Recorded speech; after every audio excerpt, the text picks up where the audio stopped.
I'm Andy Robertson, and I'm the president of InfoMine, the organizer of the Mine Closure 2015 conference. But I'm also the president of Robertson Geoconsultants, one of the leading practitioners in the development of mine closure concepts, ideas, and plans. Why are mines required to plan for closure?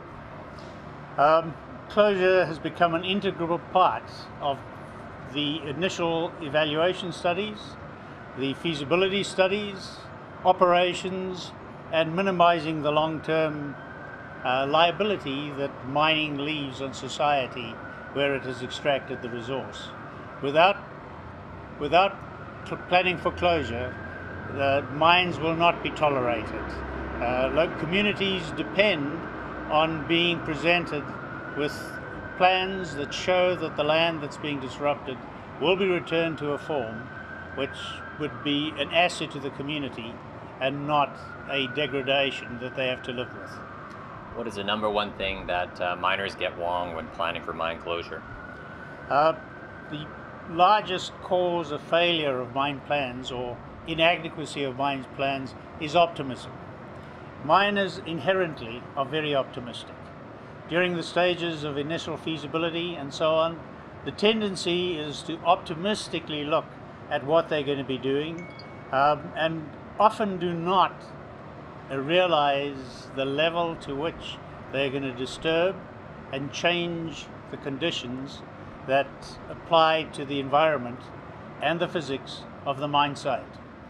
The result is that they're caught at the end of the mine life with an inadequate physical plan that has either additional work that needs to be done to correct the inadequacies, or that they find that what they implement doesn't have the durability.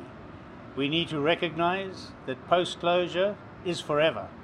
Once you leave the mine, it's only the start of a very long period that Mother Nature is going to continue to work at that mine and the remediation that you've done in order to disrupt what you have weakened in nature.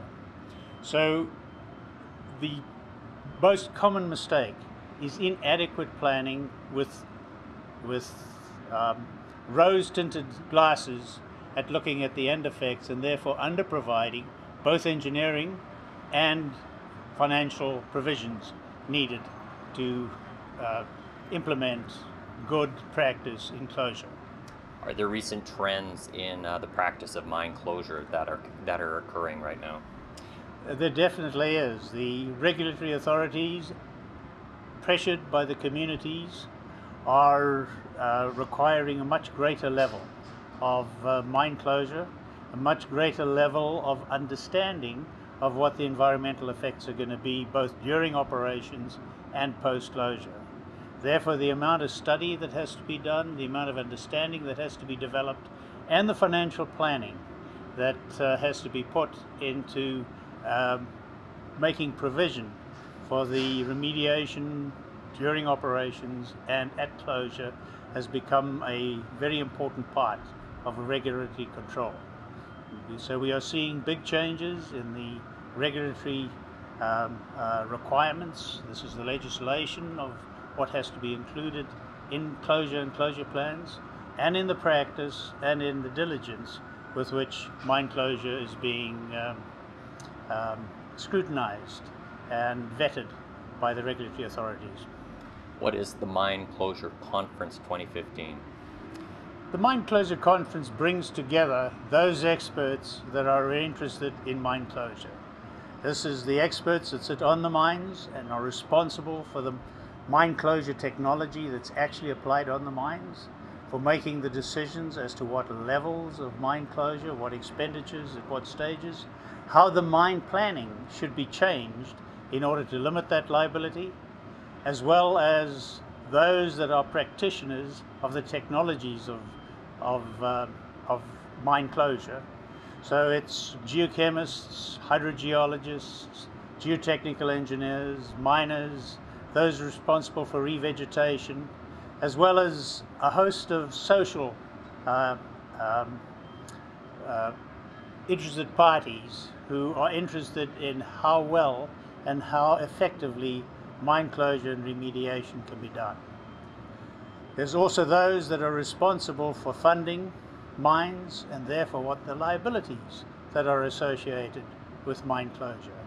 So the attendance at this type of conference ranges from those that regulate to those that mine, in particular those that are responsible for mining in a way that minimizes post-closure liability, those that are responsible for implementing mine closure technology, both from the mine side and from the services side, the consultants, the providers of specialized services, products, and the contractors that undertake mine closure.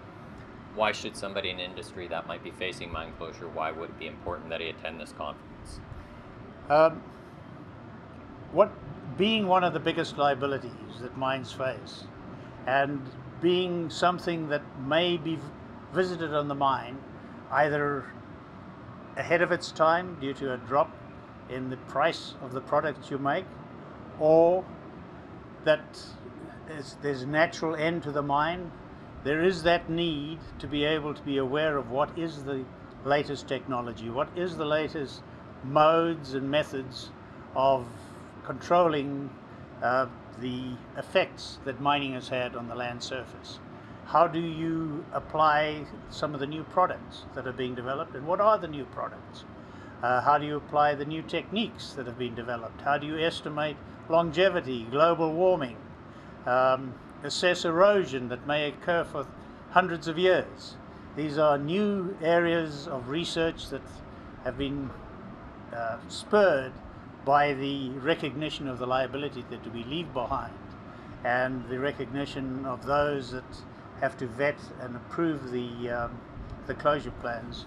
So attendance by everybody feeding into mine closure is important. Thank you very much. Thank you very much. I enjoyed the opportunity of saying a few words.